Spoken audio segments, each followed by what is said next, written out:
Claramente, siendo jueves y por estas coincidencias de la vida, toca también hablar con Arno Burkholder, el experto en historia que tenemos aquí, además de ser doctor en la misma materia por el Instituto Mora, justo para hablar, mi estimado Arno, de la muerte, ya la neta esperada desde hace mucho tiempo, de la reina Isabel II, pero creo que hace falta que cuajemos un poquito la relevancia que tuvo Isabel II en la historia moderna del reino de la Gran Bretaña, mi estimado Arno.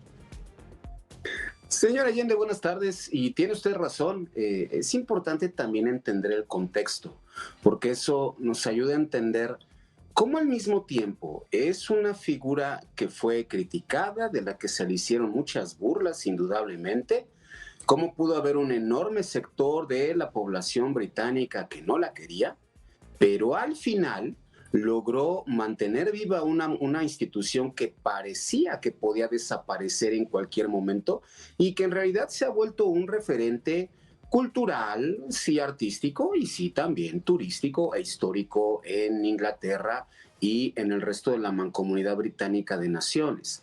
Es importante entender esta paradoja, por así decirlo, porque no estamos hablando de una dictadora, no estamos hablando de un autócrata, estamos hablando de una mujer que fue jefa de Estado en una monarquía parlamentaria, donde al final quien gobernaba en realidad eran los primeros ministros, no la reina. Ella viene de un mundo que ya nos queda muy antiguo, el mundo de la primera posguerra, después de la Primera Guerra Mundial. Es una señora que le toca en su nacimiento nacer junto con los primeros experimentos para hacer la televisión. Le toca en el momento en que ella nace que se permita el voto femenino en Inglaterra. En México gobernaba Plutarco Elías Calles. Y entonces le toca una vida en la que quizá lo más importante que ocurre en su país es que lo que realmente desaparece es el enorme imperio que habían consolidado por lo menos desde 1815, cuando derrotaron a Napoleón Bonaparte. La Gran Bretaña era la potencia más importante de Occidente, pero cuando llega la Primera Guerra Mundial empieza un proceso de enorme decadencia y es lo que le toca vivir a esta mujer. Esta mujer, sus primeros años están marcados por huelgas de obreros, crisis económicas, movimientos separatistas, especialmente de Irlanda, de Escocia y en otros lugares del reino, y luego les toca vivir el ascenso del fascismo en los años 30 y al final la Segunda Guerra Mundial.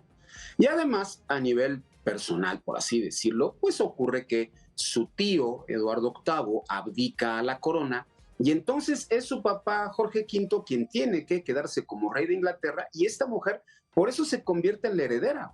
Nada tenía o nada estaba establecido para que ella se volviera la futura reina de Inglaterra. Después de esto, esta mujer va a pasar por los años de la tremenda segunda posguerra, en donde si bien Inglaterra es una de las potencias vencedoras, la verdad es que su economía queda destrozada por todo lo que tuvieron que vivir en la guerra. Cuando ella se vuelve propiamente reina en 1952, pues tiene apenas veintitantos años, es una muchachita francamente muy temerosa, que se va a tener que encargar de un imperio que empieza realmente a derrumbarse. Vienen los años 60, 70 y son años en los que al mismo tiempo Inglaterra tiene un enorme crecimiento económico como todo el mundo, vive en un estado benefactor, pero están creciendo las tensiones, especialmente en lugares como Irlanda del Norte, que al final pues va a llevar a etapas de tremenda violencia ocasionada por el ejército republicano irlandés. Es el instante en el que la monarquía también tiene que empezar a transformarse, tiene que adecuarse a las circunstancias que está viviendo en el siglo XX para seguir siendo funcional a su país. Los años 80, los años de Margaret Thatcher, fueron años en donde empieza a crecer tremendamente Inglaterra. Son años en los que también la visión de la corona empieza a transformarse y se sigue así hasta los años 90, cuando la monarquía pues también está marcada por los escándalos. El divorcio de el ahora rey Carlos III, los primeros escándalos del príncipe Andrés y una serie de tremendos problemas que está viviendo su interior la corona. Pero también es verdad que son años en los que la corona empieza a acercarse cada vez más a la gente. Son años en los que sí hay una enorme crítica, eso es innegable. Son años en los que la reina por primera vez empieza a pagar realmente impuestos, pero también son años en los que la corona se da cuenta de que tiene que consolidar su imagen tanto dentro de su país como hacia afuera. Es ahí donde realmente se convierte en esta gran figura que todo el planeta identificaba. Y eso provocó que con el paso del tiempo, esta mujer, a pesar de las burlas, a pesar de las críticas, también se volviera alguien respetado.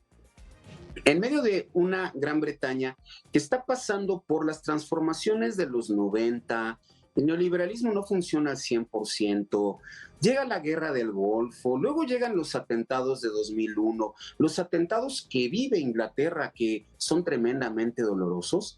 La reina logra mantenerse como la que sostiene a su país y se vuelve un referente fundamental para los ingleses. También hay que decir que es una mujer que, como jefa de Estado, tiene que pensar en todos sus habitantes y no nada más en un grupo en específico. Cuando en 2016 ocurre el famoso Brexit y la Gran Bretaña decide separarse de la Unión Europea, pues la reina está consciente de que su país está auténticamente dividido entre los que están contentos con recuperar una independencia, muy entre comillas, y los que ven con horror que Inglaterra otra vez se separa de Europa. ¿En qué lugar tiene que quedar la reina? Pues tiene que quedar en un lugar donde pueda satisfacer las necesidades y también pueda ayudar a paliar la incertidumbre que está viviendo su país.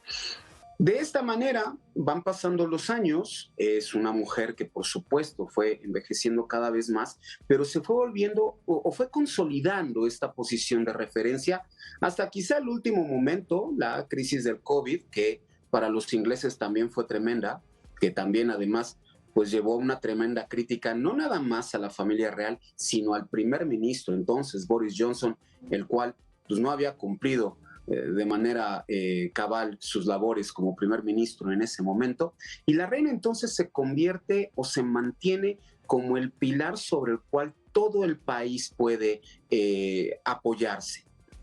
Eso es también lo que lleva a que este día pues, los ingleses estén francamente muy tristes por darse cuenta de que pues, han perdido a su reina, a una mujer que pudieron criticar sin problemas, de la cual se pudieron burlar sin problemas, pero que al final ella les ayudó a mantener un sentido de nación, un sentido que pues esperan poder mantener durante los próximos años.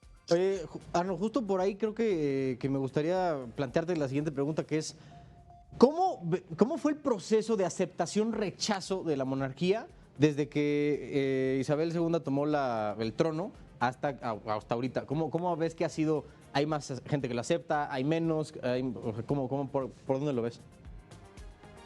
Lo veo como un proceso de distintas circunstancias. Tiene mucho que ver con lo que estaba viviendo Inglaterra, con sus relaciones con el mundo y también lo que pasaba dentro de la familia real. La primera gran crisis que le toca vivir a esta mujer ocurre antes de que sea reina, cuando su tío Eduardo VIII tiene que abdicar a la corona por enamorarse de una norteamericana. Esa es la primera gran crisis que además marca a su familia, porque su familia no iba a ser no iban a ser los reyes de Inglaterra, ellos iban a ser parte quizá de una baja nobleza, pero no iban a tener una función. Creo que Isabel era la tercera en el orden de sucesión, o sea, antes de que abdicara Eduardo. Sí, ella estaba en su rollo, ¿no? Así de, no, pues sí, princesa real, lo que quieras, pero jamás, o sea, del momento en que renunció, bueno, abdicó Eduardo VIII, así cambió su vida al instante.